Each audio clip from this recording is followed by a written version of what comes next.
O nosso perdão humano, né, passa o tempo todo pela experiência da reconstrução. Perdoar é você reconstruir, é você reconsiderar, digamos assim. Eu reconsidero, eu lhe dou uma chance. Agora, há um momento na vida em que o perdoado precisa reagir também. O perdão não pode partir só daquele que perdoa. O perdão é uma realidade em que nós temos que viver juntos. Eu não acho nada honesto que a postura da mulher ou que a postura do homem seja sempre de submissão quando diz respeito ao perdão. O perdão ele tem que acontecer dentro de um contexto de maturidade. Porque senão a gente vai cair naquilo que é o risco da nossa condenação em relação a Deus, por exemplo. Eu sei que Deus me perdoa, então eu me utilizo disso para ser imaturo a vida inteira. Eu não mudo de vida, porque eu fico o tempo todo confiando na misericórdia de Deus. Veja bem, a confiança na misericórdia tem que me inspirar uma conduta melhor. Ela não é para passar a mão na minha cabeça e ficar aí me entorpecendo. Ah, não tem problema, fica assim mesmo. Eu perdoo você toda vez que você precisar. Não, não é assim não. Perdão é uma atitude de maturidade justamente porque o perdoado se compromete com aquele que perdoa. Porque se não há comprometimento, não há arrependimento. Concorda comigo? Sem arrependimento não é possível recomeço. Se a parte perdoada não está disposta a assumir o compromisso de fidelidade, então não há. O perdão não se concretizou, não é porque aquele que perdoou não deu o perdão. É porque a parte perdoada não cumpriu o trato. É igual contrato. Quando a gente tem um contrato, se as partes não cumprem as suas obrigações, o contrato perde a validade, não é assim? O perdão é a mesma coisa. Não significa que eu vou dar ao outro... Não é que eu não vou dar ao outro uma parte de responsabilidade. Não. Sobretudo quando diz respeito marido e mulher, minha gente. Essa coisa da traição é uma das coisas mais abomináveis que existe no relacionamento. Por quê? Fere todo mundo que está em volta. Eu sei isso porque eu vivi na minha pele. Eu sei o que é você viver a infidelidade dentro de casa. Como é triste você ver sua mãe traída, ver seu pai traído. Eu vejo isso nas pessoas que eu acompanho. O quanto que isso fere, o quanto que isso quebra. As famílias, elas se desfacelam, às vezes, para o resto da vida, no momento de uma traição.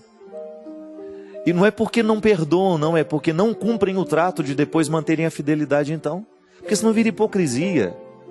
É muito fácil a gente ser hipócrita nos dias de hoje. A gente cria uma fachada de família, a gente tem uma casa bonita, as pessoas que passam perto acham que aquilo é um lar, mas aquilo deixou de ser um lar há muito tempo.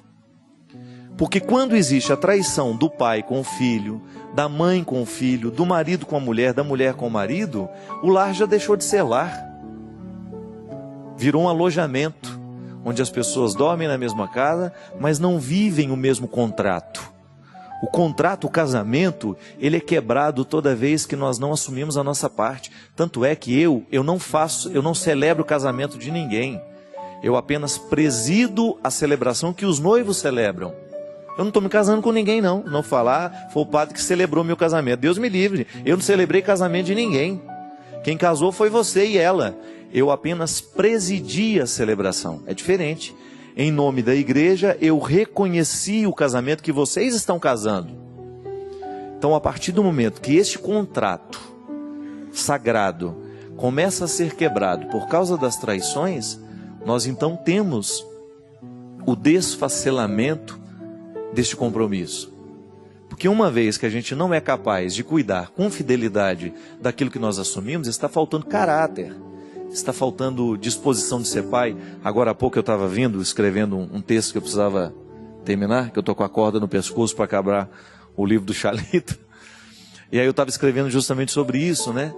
Que há momentos da vida de um casal, na vida de uma relação de marido e mulher, de pai e filho, em que você tem que reafirmar o compromisso do casamento.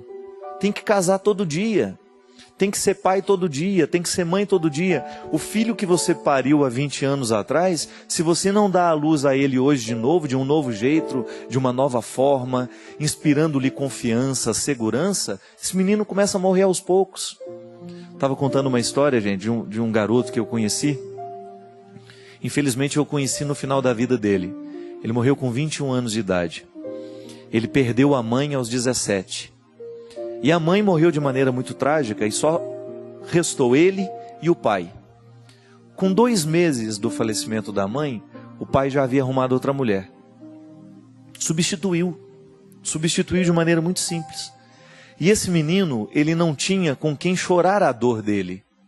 Porque além de perder a mãe, ele acabou perdendo o pai também. Porque a relação dos dois nunca foi boa. E no momento da morte da mãe, ao invés do vínculo se fortalecer, ele se esfacelou de vez. E aquele menino totalmente perdido, totalmente sozinho, ele encontrou nas drogas um recurso. E quando eu conheci aquele menino, gente, ele já estava cheirando cola na rua, porque o pai dele o expulsou de casa depois de um tempo, e a droga foi o consumindo até que um traficante o matou. Esse menino morreu antes da hora, esse menino morreu antes do tempo. É aquilo que a gente falava. Deus não conseguiu salvá-lo porque faltou gente humana, pessoas do lado dele, para poder dar o recurso necessário para ele continuar vivo. E quem é a primeira pessoa responsável pela felicidade? É o pai. Não tem como fugir. Paternidade não é só exercício de biologia, não. Não é só colocar o espermatozoide dentro do ventre da mulher e ali não. A paternidade é um desdobramento para a vida inteira.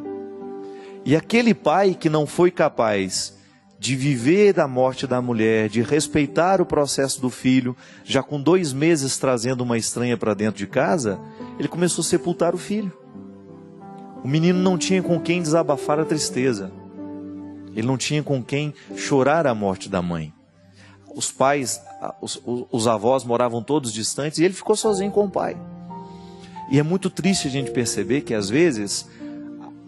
porque quando você quebra a fidelidade, ali está certo, a mulher não estava mais dentro de casa, mas pelo amor de Deus, ele precisava pelo menos preservar um pouco a memória da mulher, para que o filho tivesse tempo de organizar o luto, para que ele pudesse reaprender a viver sem a mãe, sem passar pelo trauma de já ter uma pessoa estranha dentro de casa, dividindo a casa que antes era só deles.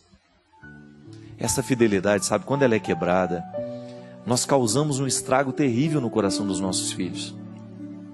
Então essa infidelidade que às vezes você aqui, Célia, que você está dizendo, que tem dificuldade, né? Dificuldade de perdoar, dificuldade de reconciliar, é porque às vezes o que falta para nós não é o problema não é a parte que perdoa, é a parte que é perdoada. Perdão, volto a dizer, minha gente, é contrato que nós estabelecemos. É vínculo amoroso, não é obrigação, volto a dizer, não é obrigação. Deus não nos obriga a nada, da mesma maneira como nós não obrigamos a criatura amada à fidelidade. Agora, é o reconhecimento do amor que você sente por mim que me faz ser fiel. Você pode explicar isso de maneira muito simples. Descobre as pessoas que você ama. E você vai ver, se ama de verdade, você não trai. Você trai um amigo seu que é fiel? Não trai. Agora, se nós traímos, é porque infelizmente não existe o amor ainda, não existe mais a consideração. Não existe mais o respeito, já não existe mais a fidelidade. E aí já não existe mais absolutamente nada que possa nos sustentar como família, como pessoas. Obrigado pela oportunidade que você me deu de mais uma vez conversar com você, de entrar na sua casa, de entrar na sua vida. Derrame sobre todos nós a bênção do Deus Todo-Poderoso. Ele que é Pai, Filho e Espírito Santo. Amém.